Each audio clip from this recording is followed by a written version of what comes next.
I'm Tim Walz. You know, growing up hunting taught me a lot about responsibility and respect, lessons I hope to pass on to my kids. I'm proud to stand with the NRA to protect the rights of sportsmen and gun owners. That was Vice President Kamala Harris's new running mate, Tim Walz, proudly declaring his support for the National Rifle Association in a radio ad in 2010. Now, that same year, not only did the NRA give Walz an A rating, the gun group endorsed Walz over his Republican challenger.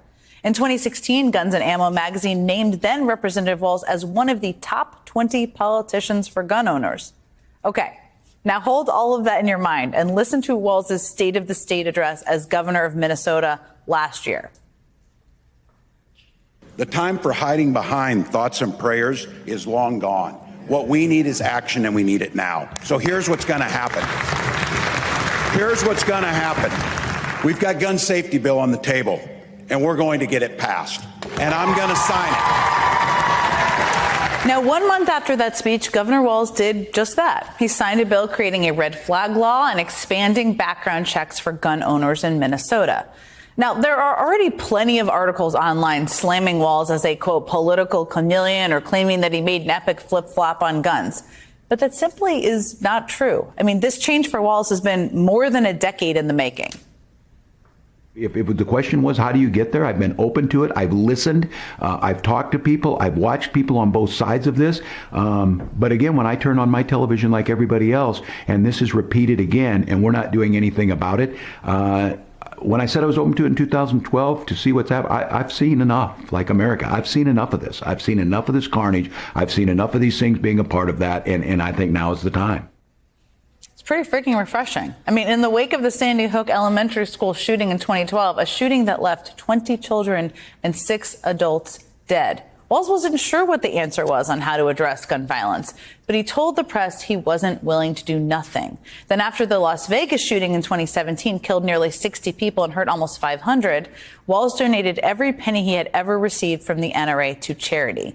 In 2018, after the Parkland High School shooting killed 17 people and injured 17 more, Walz got a wake-up call on this issue from his own daughter, Hope. Hope woke up like many of you did 5 weeks ago and said, Dad, you're the only person I know who's in elected office. You need to stop what's happening with this. I'll take my kick in the butt for the NRA. I spent 25 years in the Army, and I hunt.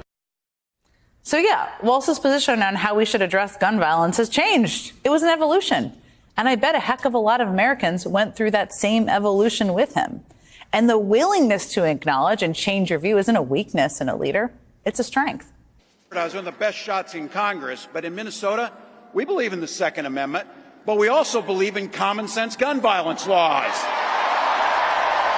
That was Governor Tim Walz earlier tonight, referencing his strong record on passing gun safety laws in his state. That's just one of the reasons Walz is being called a Gen Z ally, along with his success passing abortion protections and legalizing marijuana and many other things, too.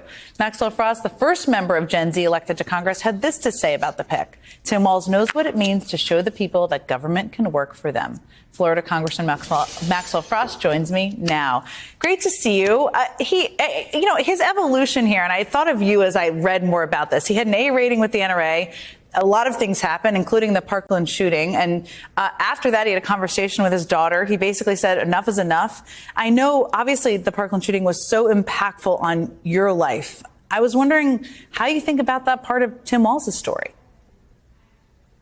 Yeah, well, I appreciate the question, Jen. And, the thing that gives me so much comfort in hearing his story is the fact that there are so many Americans who have the same story. There are so many people out there who are now voting for Democrats up and down the ballot. They are gun owners. They are people who have guns. They are people who saw shootings happen and heard from their kids and believed we have to do something about it, but for far too long didn't vote for the right people because the NRA and leaders told them it wasn't the right thing to do, that it was against their values and against their beliefs. But Tim Walz is showing us that is a load of BS, right? That is complete. That is a complete lie sold to us from the NRA, that you can be a gun owner, you can be someone who comes from gun culture and still believe in common sense gun reform. And here's the thing. The numbers prove it. Most Americans, over 90% Americans, are for universal background checks. Most Republicans are for universal background checks. Most NRA members are for universal background checks. And so he represents people who have that same story, but here's the best part. He also represents what people can be. And right now, as we speak, there are tons of Americans, gun-owning Americans, who, again, want to make that decision to pull that lever to fill in that bubble for Kamala Harris and for Tim Walz, because they want to save lives, but they've been told it's the wrong thing to do. And what we want to tell people is exactly what Tim Walz saw. The NRA is not for everyday gun owners. They're for everyday gun manufacturers. They're not an advocacy group for gun owners. They are a lobbying front for the gun lobby to make more money, no matter how many people are killed. And that's something that Tim Walz understood and came to the realization of after the Parkland shooting and after his own daughter came to him and said, we got to do something about this. And not only did he, of course, rescind that NRA endorsement and donate all the money he received from the NRA to charities and nonprofits, but he went and did something about it, passed red flag laws in the state of Minnesota, and fought to pass much more legislation around gun violence. And he's going to do the same as Vice President of the United States.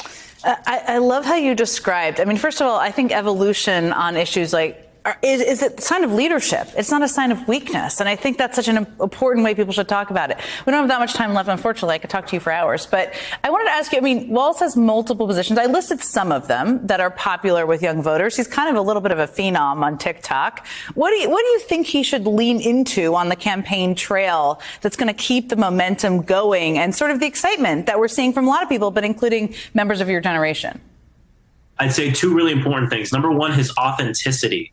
This is one of the most authentic tickets I think we've ever seen in U.S. politics. It's part of the reason why the vice president has blown up so much on TikTok, and the same thing with Governor Walz. They're authentic. They're real people. And I think this generation especially is done with people who, to be quite frank, feel like they've been made it in a laboratory to become a politician. They just want humans. They want people just like them to run. And these two represent that. But the second thing that I think is really important, and I said this in my tweet, is that Governor Walz has shown what it means to show people that government can work for them, that when you vote for someone, you get something out of it. And I think that's really important to keep in mind. With a very slim majority, keep in mind, the Republicans have a slim majority in Congress. They've done zip. With a very slim majority, Governor Walz has gotten free universal school lunch for all kids, feeding all of our children, making sure they're not going hungry in schools. He's passed red flag laws. He's passed protections for labor unions. He's passed record money for transit and affordable housing. And he's shown people that when you vote, when we win, we actually get something for our communities. And I think that, honestly, Jen, is one of the most important things and one of the reasons I'm really excited for him as a pick. There were so many good people on this short list, but Governor Walz has shown his people what government can do. No question about it. Such a good way to end the show. Thank you so much, Congressman Frost. Appreciate it.